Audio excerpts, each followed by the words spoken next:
Hello friends, welcome back to Chitra science hub. आज का हमारा टॉपिक है आयनोफोर्स। आयनोफोर्स क्या है हमारे? आयनोफोर बेसिकली लिपिड सॉल्युबल मॉलिक्यूल होते हैं जो यूजुअली माइक्रो ऑर्गेनिज्म सिंथेसाइज करते हैं। और किस लिए सिंथेसाइज करते हैं? ट्रांसपोर्टेशन के लिए। इनकी हेल्प से जो है आयन ट्रांसपोर्ट होते हैं मेम्ब्रेन के अक्रॉस।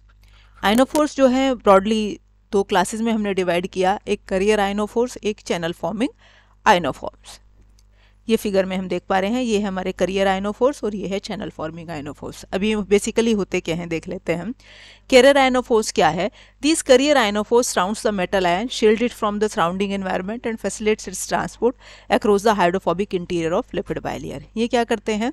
आपका आयन को, जिस भी समझ लो, सपोज करो इस आयन को हमने लिपिड बाइलेयर में इस साइड से इस साइड ट्रांसपोर्ट करना है, तो ये क्या करते हैं? उसे आपका जो करियर आयनोफोर है उसे चारों तरफ से शील्ड कर लेते हैं, एनगल्फ कर लेते हैं और फिर इसके मेम्ब्रेन के थ्रू उसे ट्रांसपोर्ट कर देते हैं।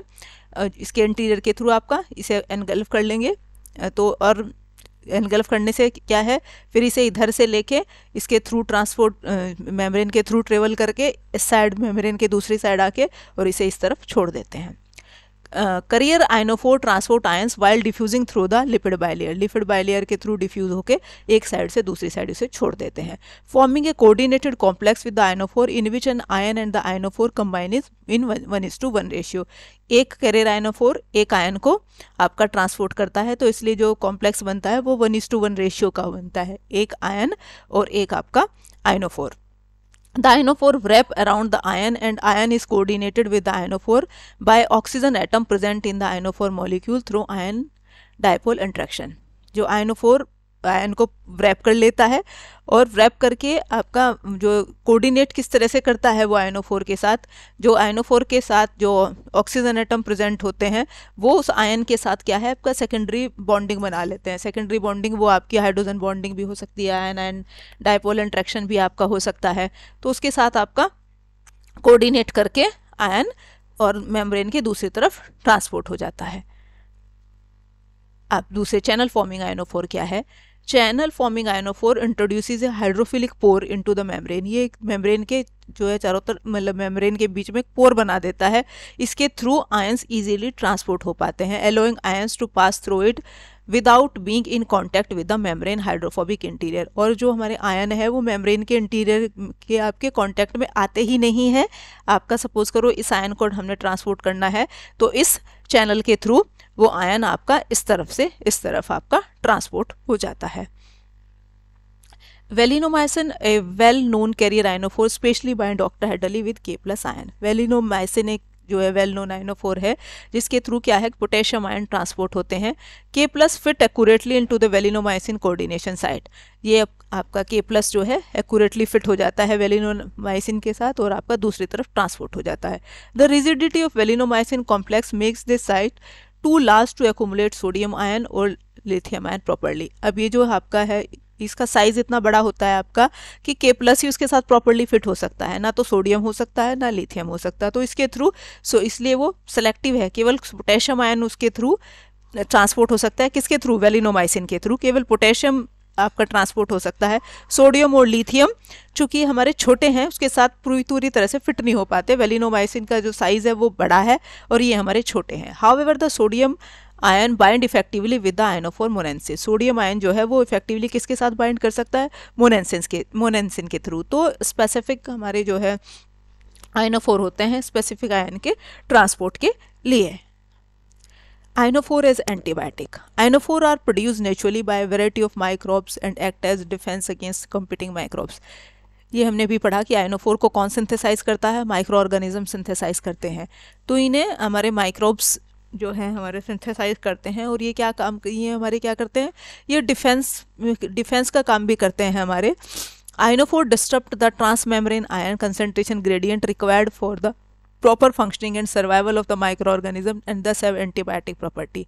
ये जो आयनोफोर होते हैं ये ट्रांसमेम्ब्रेन जो आयन कंसंट्रेशन ग्रेडियंट है कि आपका इतने आयन जो है कि इतने सोडियम आयन की रिक्वायरमेंट है सेल के क्रॉस, इतने पोटेशियम आयन की है, तो एक जो है कंसंट्रेशन ग्रेडियंट मेंटेन रहता है। तो ये आयनोफोर जो है उसे आपके डिस्टर्ब कर देते हैं। उसे डिस्टर्ब करने की वजह से क्या है, अब वो इस नॉर्मल आयन कंसंट्रेशन ग्रेडियंट की वजह से ही माइक्रो ऑर्गेनिज्म सर्वाइव कर पाते हैं। तो वो उसे डिस्टर्ब कर देता है, तो वो आपका सर्वाइव नहीं कर पाते, और ये मतलब एंटीबायोटिक प्रॉपर्टी प्रोवाइड करता है हमारा। Under normal condition cells have high concentration of sodium ion but a low concentration of sodium ion. Normal condition में क्या होता है कि सेल के अंदर पोटेशियम आयन की कंसंट्रेशन ज़्यादा होती है, सोडियम आयन की कम। सोडियम पोटेशियम पंप वाले वीडियो में आप जाके पढ़ सकते हैं कि आपका जो है कि कितने सोडियम आयन कितने पोटेशियम आयन जो है हमारे कितने इंट्रासेलुलर में होते हैं, कितने एक्स्ट्रा सेलुलर में होते हैं। तो नॉर्मल कंडीशन में पोटेशियम आयन की हाई कंसंट्रेशन होती है, सोडियम आयन की लो कंसंट्रेशन होती है।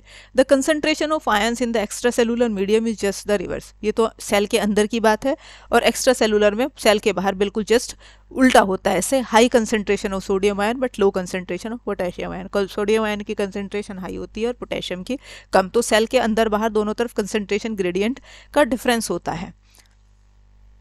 This ionic imbalance which is necessary for normal cell functioning is maintained by the transport protein sodium potassium adenosine triphosphate, जिसे सोडियम पोटेशियम पंप कहते हैं। इस आयनिक इम्बैलेंस को कौन मेंटेन करता है? ये ट्रांसपोर्ट प्रोटीन। कौन सा?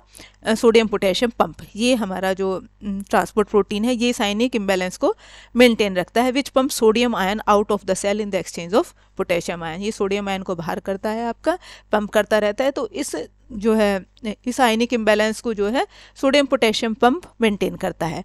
आयनोफोर antibiotic disturb this ionic imbalance by allowing ions to penetrate the cell membrane and thus have antibiotic property. अभी जो आयनिक एंटीबायोटिक जो है आयनोफोर एंटीबायोटिक होते हैं ये इस आयनिक इम्बैलेंस को डिस्टर्ब कर देते हैं। कैसे?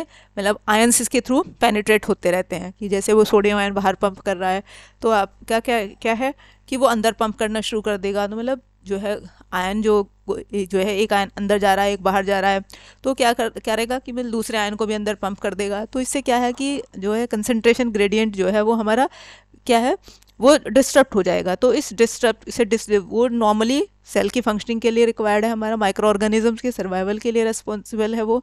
तो वो जब वो कंसंट्रेशन इम्बैलेंस होता है उसमें तो माइक्रो ऑर्गेनिज्म सर्वाइव नहीं कर पाते। तो ये हमारे क्या है एंटीबायोटिक प्रॉपर्टी हमारे प्रोवाइड करते हैं। तो ये है हमारा आज का टॉपिक। Thank you.